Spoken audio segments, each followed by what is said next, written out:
Welcome, future EMS educators. I am Javier Crespo. I have 18 years of experience as a first responder, EMT, firefighter, and paramedic. I am currently a practicing firefighter paramedic. However, I would like to consider myself a lifelong student of EMS.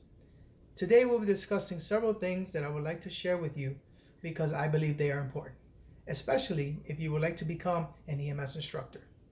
To be an effective EMS instructor, it will take a higher level of personal time, extra effort, and mostly dedication to prepare to reach out to a variety of students of different backgrounds. It involves using 3 domains of learning, which are cognitive learning, psychomotor learning, and affective learning.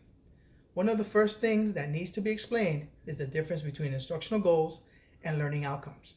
Many times these 2 terms are misunderstood as one and the same. Therefore, I will briefly explain them both to you. Instructional goals are more of a term that is described as the activities or behaviors a student will learn or be able to perform after instruction or education. It indicates the context in which the actions or behavior will occur.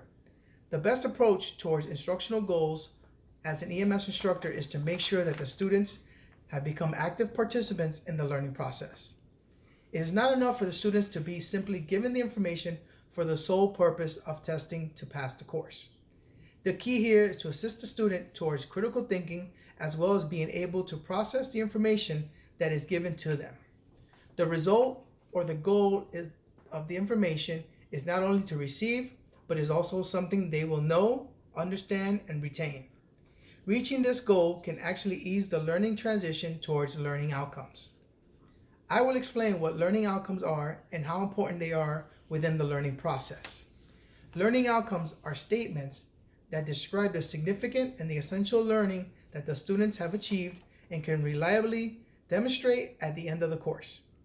Here, the psychomotor learning can be observed since the learning outcomes can be better described as more of the hands-on phase of the course. A perfect example of an instructional goal is the EMS student will learn about how to perform proper chest compressions during CPR on an adult.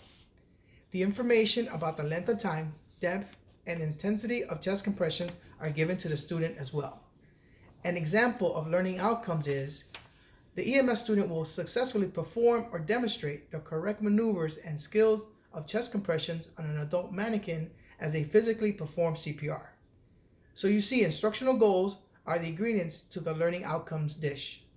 It is also important to remember that as an EMS instructor, it is extremely important to be patient, enthusiastic, understanding, meanwhile staying current with all the new information, teaching tools, and techniques to be as efficient as possible for the students. Another important process in the EMS setting is critical thinking. It is important for the student to know how to analyze the scenarios and situation, as well as know what to do and how to do it effectively and safely. This foundation starts in the classroom and continues to grow throughout your career in EMS. Therefore, we are always learning. An EMS instructor has to have a well-prepared lesson plan and all available resources to make sure that the topic is being taught in the best way for the students to engage in learning. Utilizing techniques such as role play, case studies, or games are very helpful for the student participation as well as learning. By applying these methods in teaching, you will see that the achieving both instructional goals and learning outcomes can be fun and easy. Thank you.